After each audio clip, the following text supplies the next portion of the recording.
Nchi hii ni ndogo kiasi kwamba unaweza kuizunguka na kuimaliza kwa kutembea kwa miguu tu, kwani nchi yote ina mtaa mmoja peke yake. Na tena upana wa nchi hii ni sawa na barabara. Ukisimama hapa, mwisho ni pale unapaona.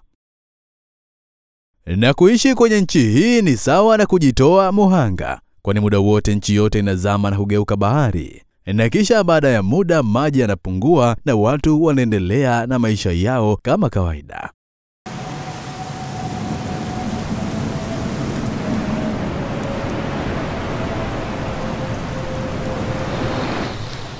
Na kwenye nchi hii hairuhusiwi kabisa mgeni yoyote kuingia, kwa sababu nchi hii ni ndogo na hakuna guest wala lodge, isipokuwa kuna hoteli moja peke yake ambayo inatumika kupokea wageni wa kiserikali peke yake.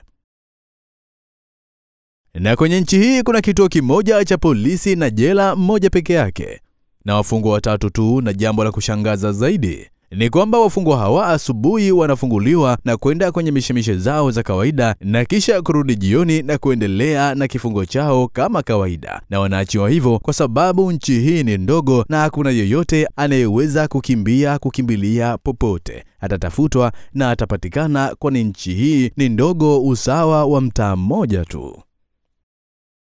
Lakini pia kwenye nchi hii hairuhusiwi kabisa raia wa kawaida kumiliki gari. Ni serikali peke yake ndio inaruhusiwa kumiliki gari, kwani barabara ni moja tu. Kwa hivyo nchi hii hairuhusu kabisa raia wake kumiliki gari, kwa sababu nchi hii inamiliki barabara moja tu. Na kama wewe ni mfuatiliaji mzuri wa katuni, basi nikwambie kuwa nchi hii ina warembo wazuri kweli kweli. Na hata waandaaji wa katuni ya Moana waliotazama mabinti wa nchi hii na kutengeneza katuni ambayo inafanana na imekopi kabisa maisha halisi na muonekano wa mabinti wanaopatikana kwenye nchi hii. Na kwenye nchi hii mtu yeyote akiolewa anaalika watu nchi nzima, na watapika, watakula, na hakuna yeyote atakayelalamika kuwa amekosa chakula. Yaani kwa kifupi ni kwamba jambo lolote liwe harusi ama msiba, basi nchi yote inashiriki kwa pamoja.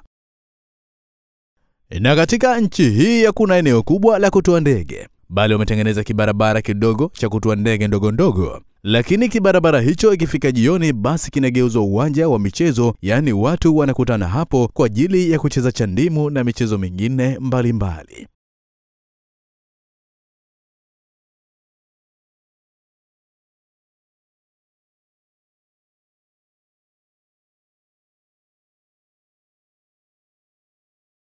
Lakini licha ya nchi hii kuwa na warembo wengi na mabinti wenye nidhamu kwelikweli, unaambiwa kuwa 80% ya wanawake wengi kwenye nchi hii ni wakamalia. Yaani wanacheza kamari kama hawana akili mzuri. Wanacheza kamari asubuhi, mchana na jioni, huku wanaume zao wakikesha huko baharini wakivua samaki. Je, nchi hii ni nchi gani? Inapatikana wapi na ina watu wangapi? Na kwa nini wanafunikwa na bahari na bado hawahami? Kufahamu yote hayo, nenda kaitazame simulizi hii mwanzo mpaka mwisho kwenye YouTube ya 7 Media, bila kusahau kusubscribe, kulike na kucomment. Mimi ninaitwa King DI. Asante zaidi na hongera sana kwa kuendelea kuichagua 7 Media.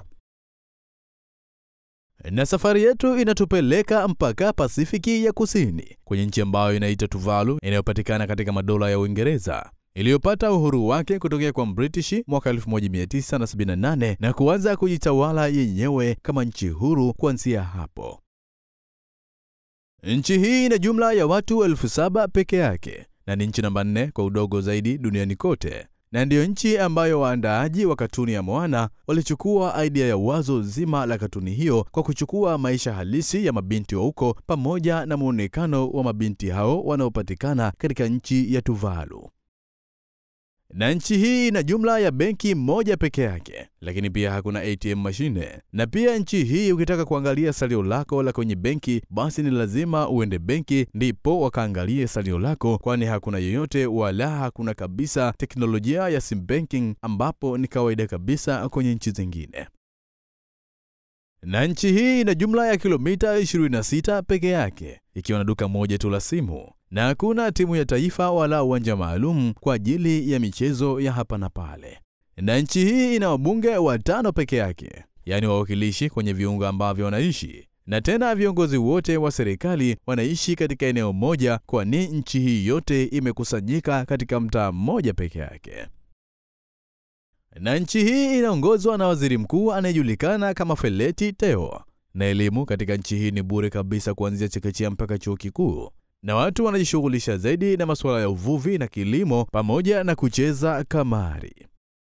Na huenda ukawa unajiuliza kwamba labda watu hawa wanapataje pesa, lakini ukweli ni kwamba wanapokea misaada kutoka katika mataifa mbalimbali na wanafanya kazi ya uvuvi ili kuendesha maisha yao, huku wakipokea malipo kupitia tovuti yao ya .tv, yani tovuti ambayo wao ndo walioianzisha, na ikitokea mtu yoyote anatumia tovuti hiyo ya .tv, basi hiyo ndiyo nchi ya Tuvalu bwana. Kama hujasubscribe basi endelea kusubscribe 7 Media, kulike na comment. Na mimi ninaitwa King DI, unaweza kunipata Instagram kama This is King DI.